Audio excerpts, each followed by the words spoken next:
Hey, what's up, everybody? Welcome to the CNMI. We're here in Tinian Island.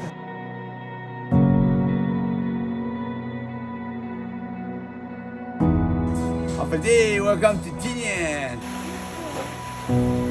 This bomb pit loaded up the first atomic bomb to be used in combat. The Enola Gay flew its mission with his gunner to Hiroshima and dropped its payload. And we're here with my friend Don, who was a World War II vet, walking through history like this. My brother was a mechanic on the during the war. Wow. Another beautiful beach.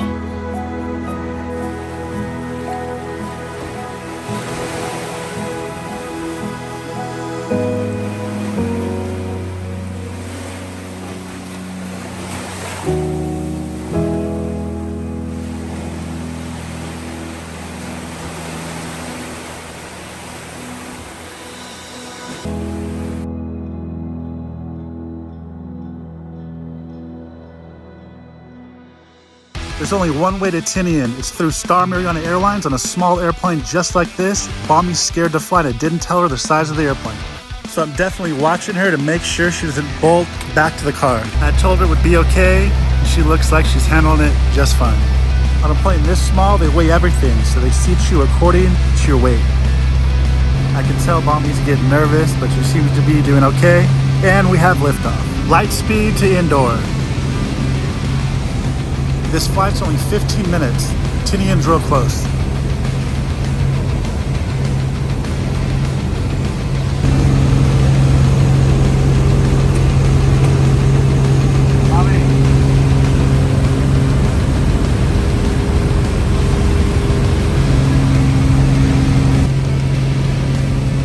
Looking down at the beautiful beaches of southern Saipan.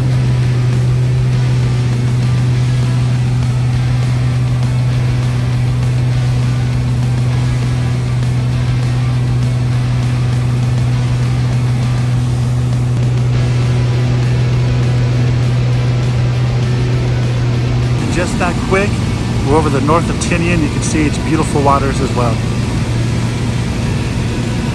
Tinian's been on top of my bucket list for years now. I've had 3 trips planned that have all something had to be canceled, like the super typhoon and COVID. I can't believe we're finally about to land. I want to see all the World War II history, and this beach looks like one of the most beautiful beaches in the world, and I've got to see it in person.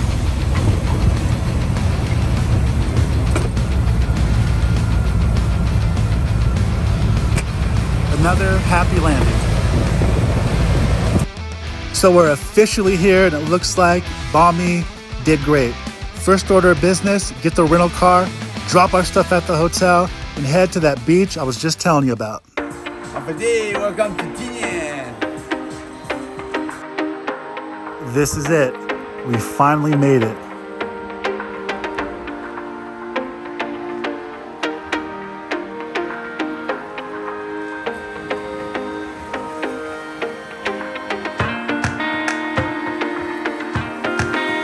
Wow, and it looks like we have the whole place to ourselves.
checked out JC's earlier on the way to the beach and decided to come here to eat after the sunset. I think it's one of the most popular places to eat on Tinian, and their menu is pretty wide. Everything from steak and burgers to chicken McNuggets to all sorts of different Asian dishes.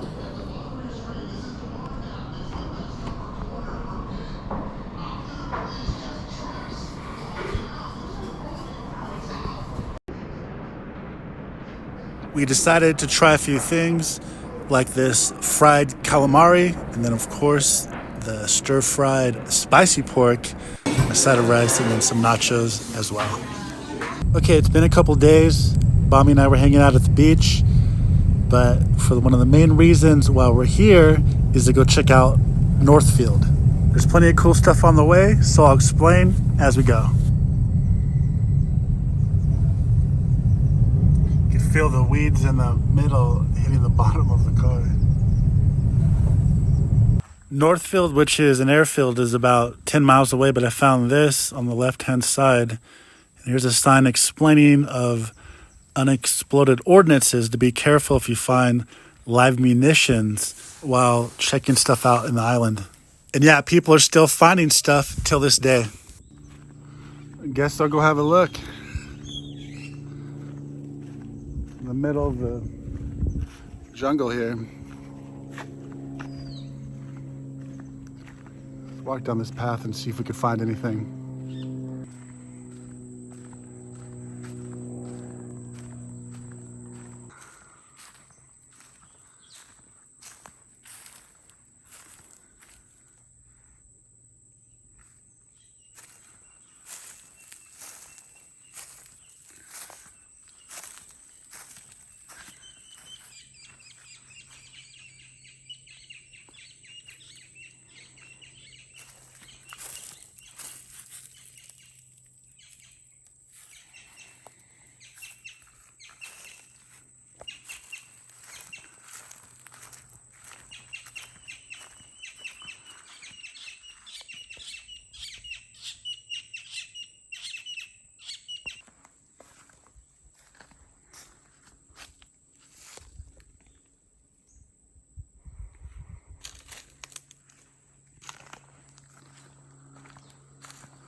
Stuff must have been here when the Japanese controlled the island.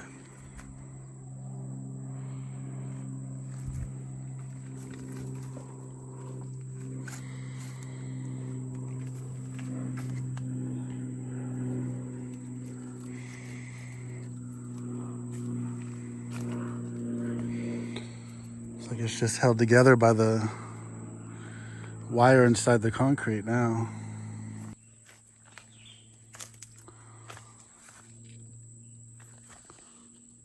Those are papayas.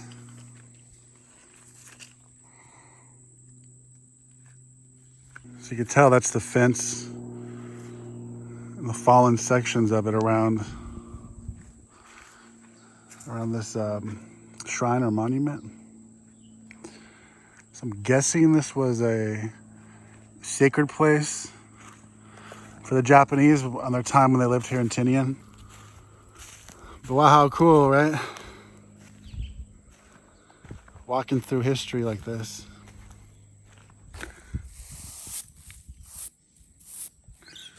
You could see the shrine where it was. This one had fallen down.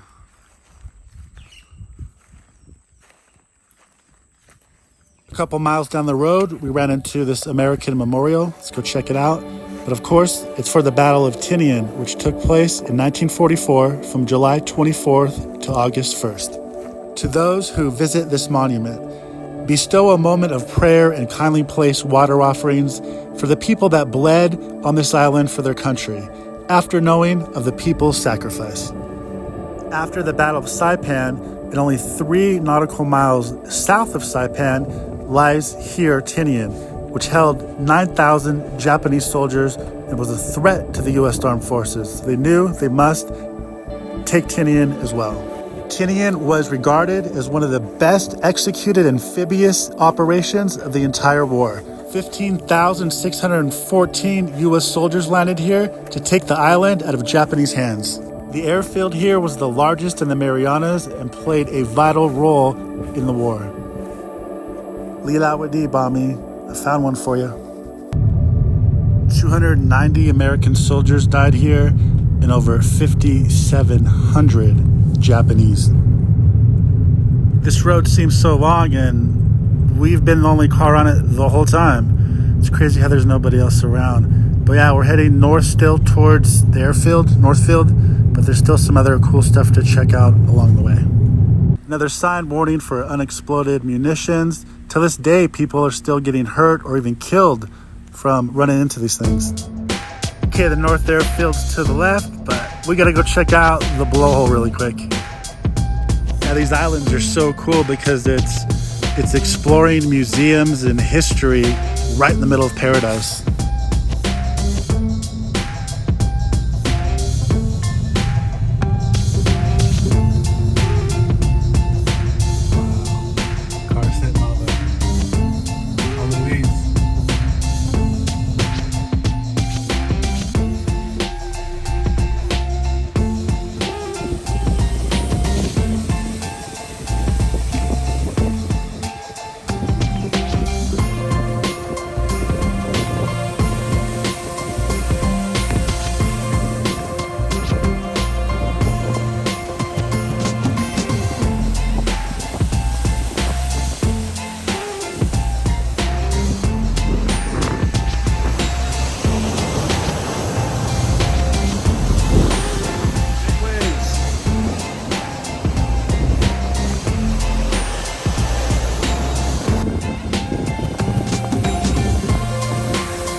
Let's get some coconuts.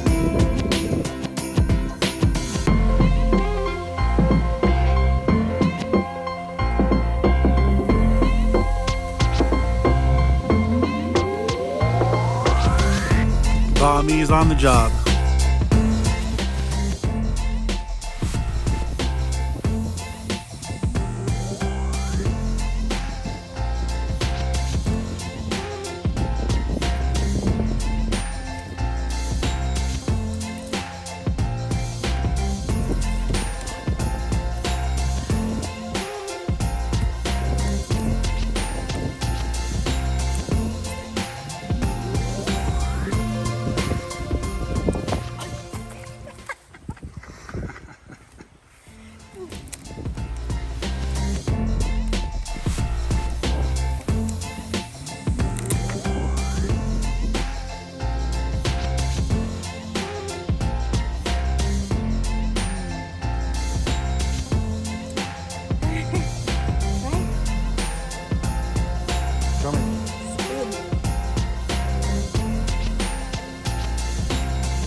Okay, here we go. Finally, the atomic bomb pits.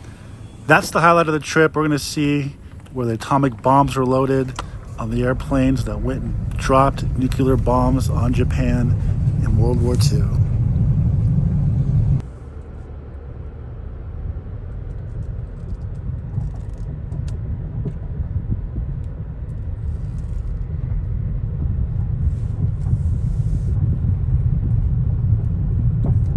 This is it. Off to Japan.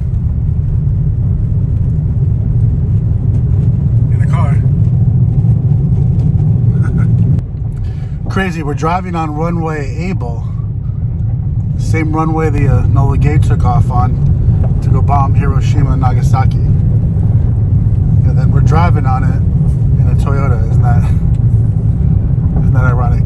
When the U.S. took over this island and expanded this airfield's 4 runways to 8,500 feet each, it became the largest airfield in the world.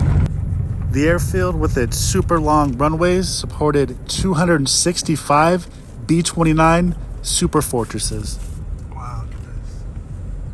Tinian became a staging point where the B-29 Superfortress bombers could run bombing missions straight to mainland Japan right from here. With the U.S. controlling the Mariana Islands, it was the beginning of the end for Japan in this war.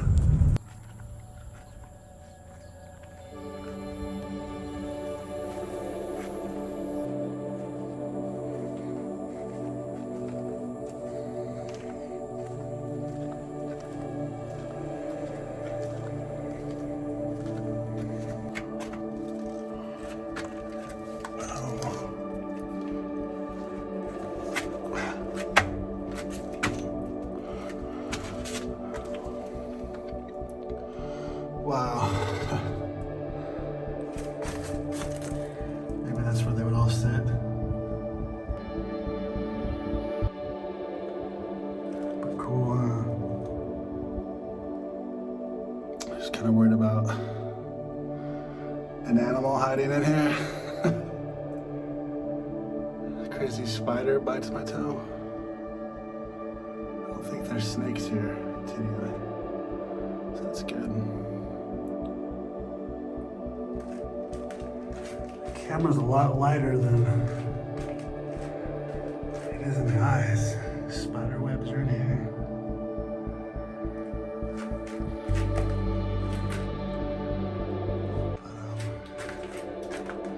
But, that's the part where they sit down. I think I'll have a seat. So this is what it must have been like to huddle down during a bomb raid. I would imagine this is where they sit on, just packed in, as many people as can get in. Wow, pretty cool. Talk about a walk through history. It's hot in here too, crazy hot. So, wow, unbelievable. This one looks a lot bigger.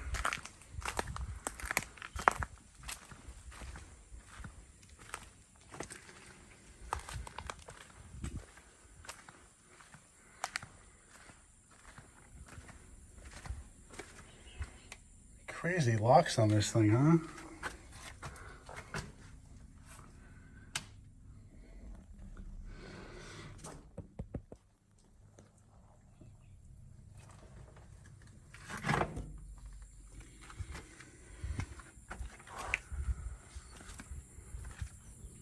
Wow.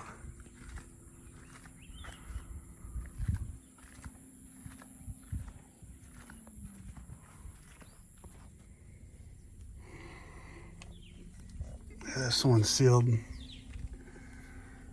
That one's sealed shut or rusted shut or something.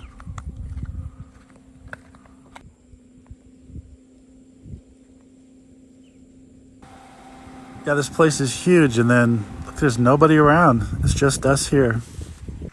I never knew there was so much to check out here, so we'll go check out some of these buildings before we get to the bomb pits. Before this battle even happened, there was artillery fire coming from southern Saipan, and then Navy artillery shells and airplanes bombarding the island before the troops invaded. So I wonder how much of these buildings' damage is from the U.S., dropping shells on the Japanese. Or I wonder if it was just over the last 80 years it deteriorated. Sure looks like mortar rounds and different things destroyed the whole building. Looks like the building's been through war, right?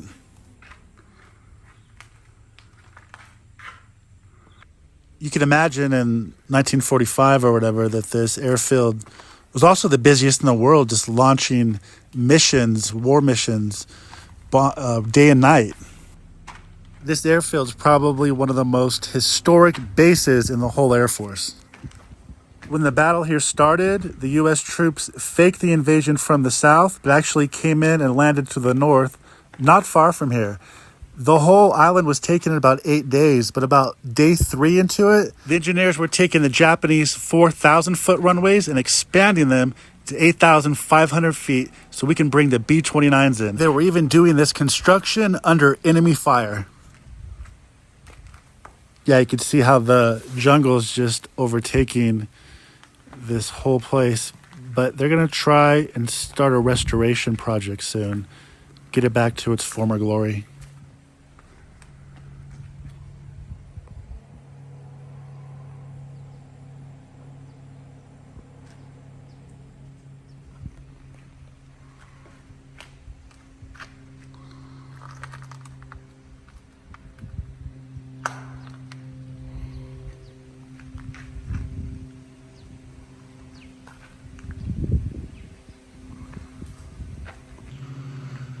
Crazy, you're just hoping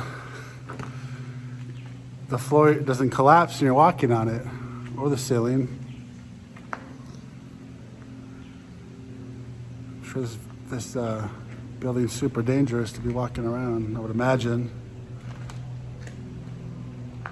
But, wow, right? I could feel a dip in the floor. Walking down the stairs holding onto the rail in case the floor falls out from under me.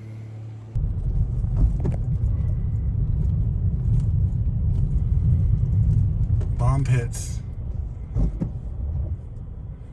There's a beach that way. Cool.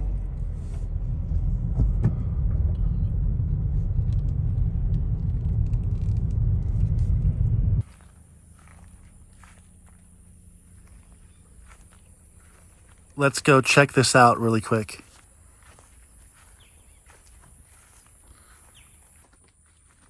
It's so cool driving here and checking everything out. This National Historic Site. We haven't seen one other person the whole time.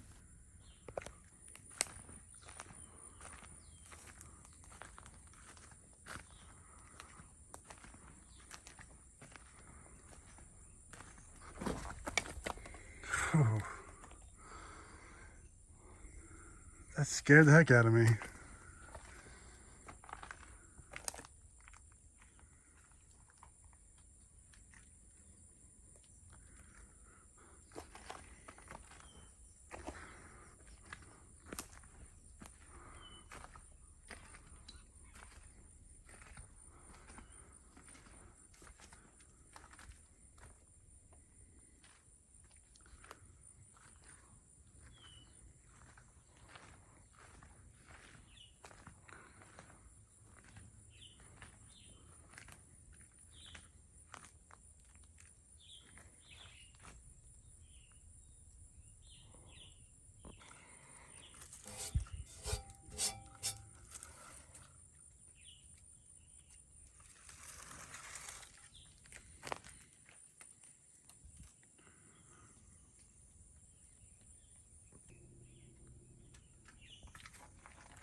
Wow. That could fall at any minute.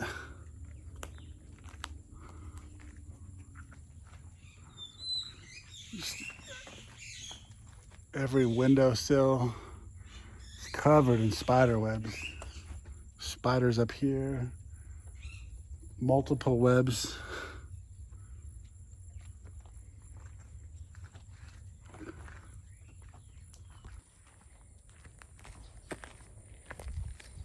Something for the underground buried. Don't know if that's for fuel or what. Wow, we're finally here. After years of wanting to come, we can finally witness the final stages of the Manhattan Project and take a walk through this history. I'm standing here in front of this bomb pit on Tinian, and this bomb pit was used in World War II. It's a location that they loaded the first atomic bomb onto an airplane to be used in battle. On August 5th, 1945, they loaded the airplane. The next day, Colonel Tibbets and his B-29 bomber, dubbed the Enola Gay, flew the mission. Him and his gunner took off from the runway right over here, flew to Japan, over Hiroshima, and dropped its payload. Under a top secret mission, the components for a uranium bomb were dropped off by the USS Indianapolis. The components were fully assembled and stored here in this bomb pit. The B-29 maneuvered itself over the pit. They loaded the bomb inside and then armed it. When it detonated over its target, Hiroshima, it killed 66,000 to 150,000 people. And we're here with my friend Don, who was a World War II vet, and I was showing him the videos from Tinian, and he said, Yeah, my brother was the mechanic on Nola Day during the war. And when the war basically started, they asked him to go ahead and see if he wants to see what they had done. And he agreed, and they put him on a trip, and he went to Japan, and he saw everything what the bomb did, and he was amazed how there was nothing but sawdust all the way for miles and miles and miles and miles out. Was your brother stationed in the Marianas? Yes. He was a mechanic on the plane Nola Gay. Wow. And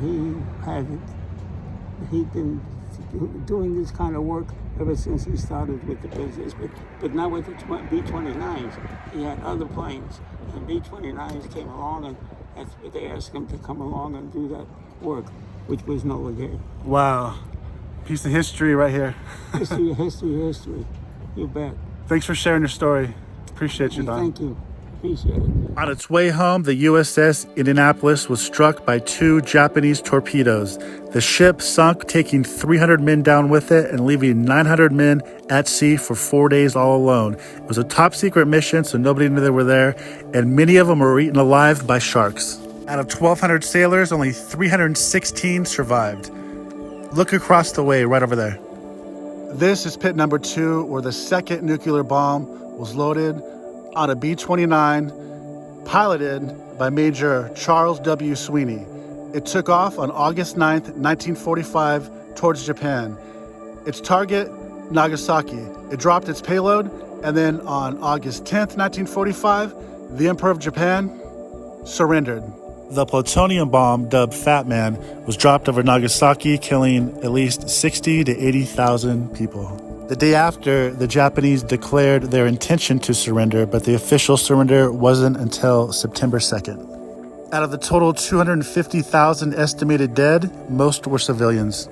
President Harry S. Truman, who ordered the nuclear bombs to be dropped, estimated that by dropping the bombs, 500,000 American and 250,000 Allied forces members would have died otherwise. Others have estimated that dropping the bombs actually saved millions of lives because the war would have continued without dropping them otherwise. The U.S. actually had a third bomb in their arsenal, dubbed Second Fat Man, or the Third Shot. It was another plutonium-239 implosion bomb.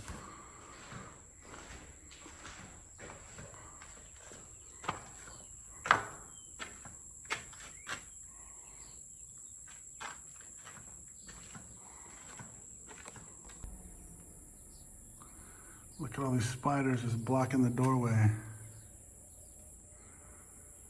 I wonder if they're poisonous.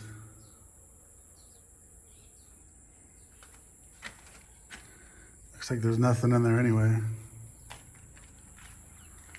There we go.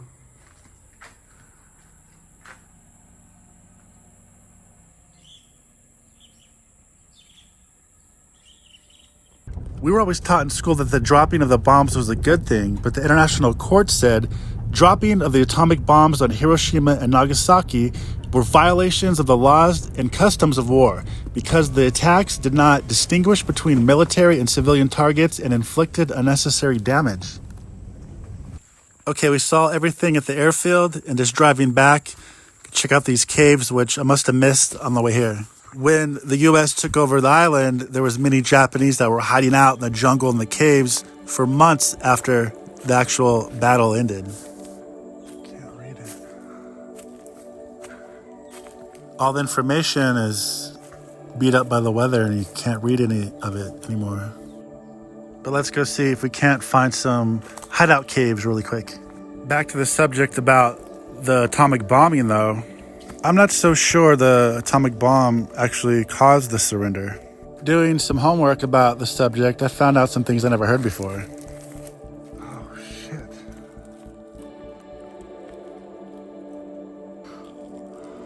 That thing scared the hell out of me when I saw it moving. What the hell is that? And I'm in sandals. On August 9th, 1945, the same day Fat Man was dropped over Nagasaki, Russia invaded Japanese-controlled Manchuria with a huge army. Looks like a cave a Japanese soldier or two can hide out in.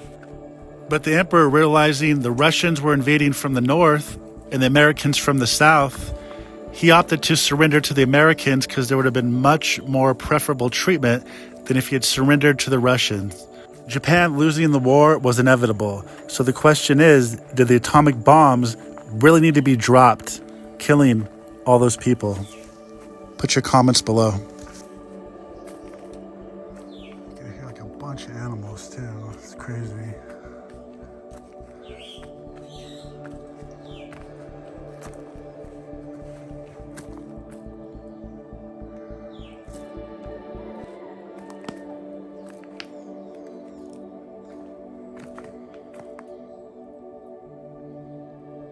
It would be cool to have proper hiking gear and some flashlights to really explore the inside of those caves.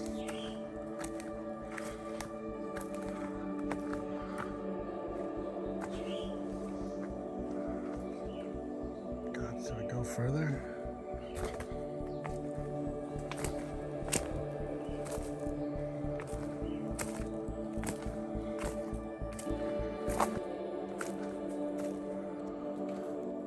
I don't think I should go further.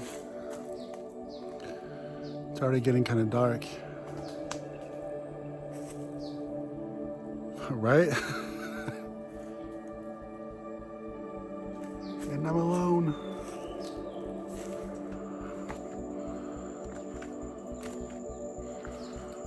Oh shit.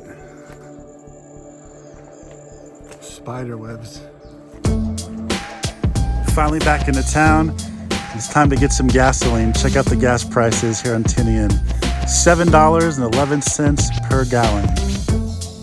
Heck, I'm gonna take you guys in a grocery store real quick to check out the prices there. The cool thing about the Marianas is that it is the US territory, but there's no sales tax. But still, if you want a can of Campbell's soup, you're gonna be paying a good $9 or so. $5.49 for a small can of SpaghettiOs.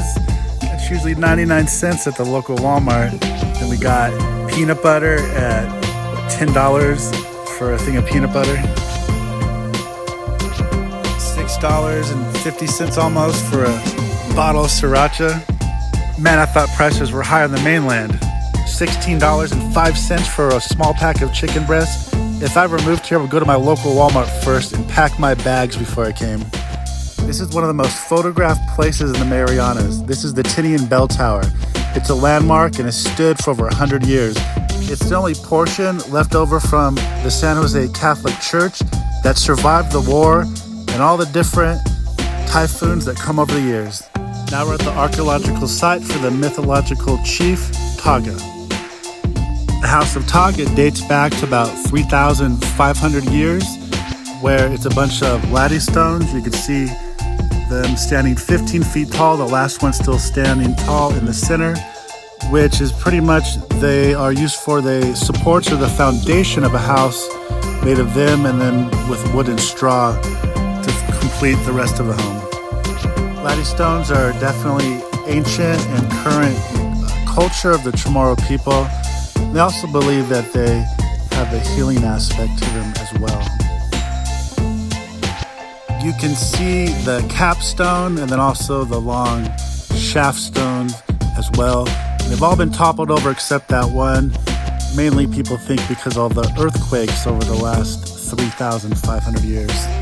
But the House of Taga here must have been pretty massive with all these huge stones. Legend has it that the chief Taga made his home here with his love from a nearby island of Rhoda, and then got the stones and quarried them himself and built the home himself by carrying these these large stones. They're from a quarry 4,000 feet away from here and made out of limestone. And it's not recommended to try to pick them up yourself like Chief Taga supposedly did. And he was 10 feet tall, legend has it as well.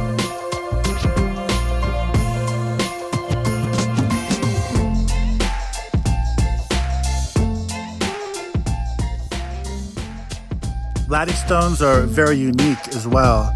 Outside of these islands, Guam, Tinian, Saipan, and Rota, maybe a couple other tiny islands around as well, you won't find laddie stones anywhere else in the world. Kind of like the Moai is just an Easter island, well, laddie stones are just in this small area in these islands.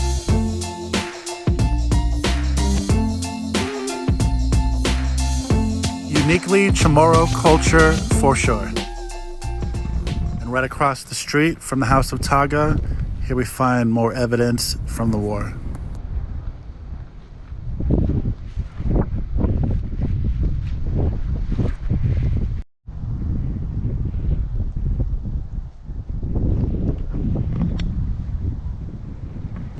Could be from a P-59 Mustang or whatever.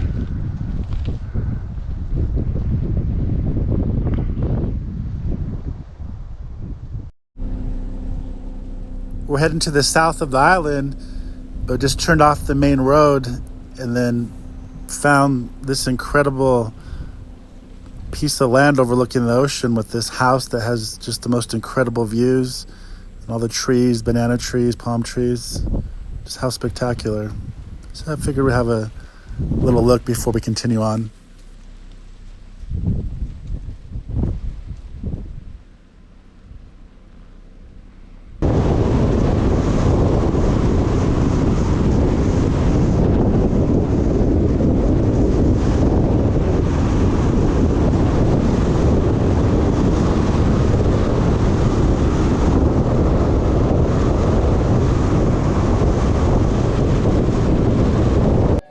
If you remember the previous video of Saipan where we went to the bonsai and suicide cliffs, well, we're here in that version on Tinian because when the Americans took over the island, many of the Japanese soldiers and citizens committed suicide here as well. So you can see that there is a lot of different memorials dedicated to those who had lost their lives here.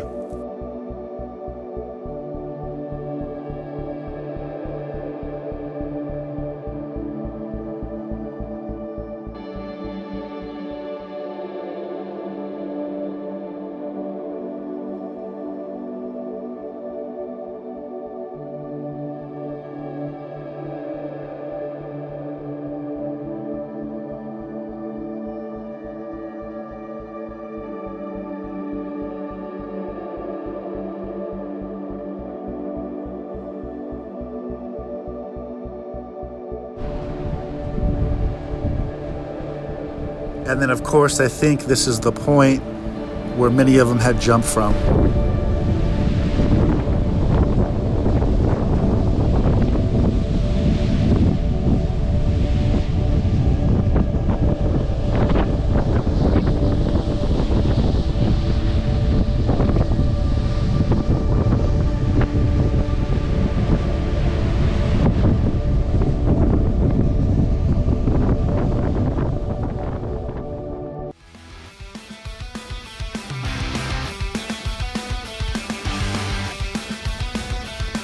Another beautiful beach. Well, I'm really hoping everybody enjoyed all the beautiful beaches and the incredible history there's to learn a lot from here on the most beautiful island of Tinian. After spending 4 days here, it's time for Bombi and I to jump back in the airplane and take the flight back over to Saipan. And it looks like Bombi has conquered one of her fears and is a happy flyer.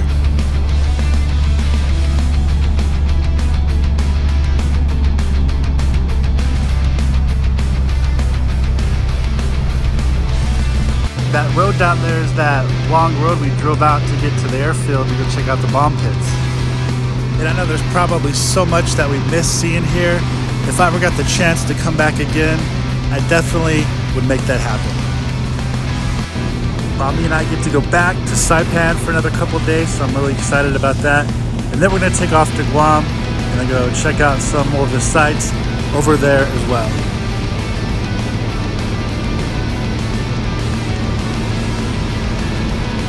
We get to see how incredibly beautiful Saipan's reefs and beaches are from this angle. Look at that.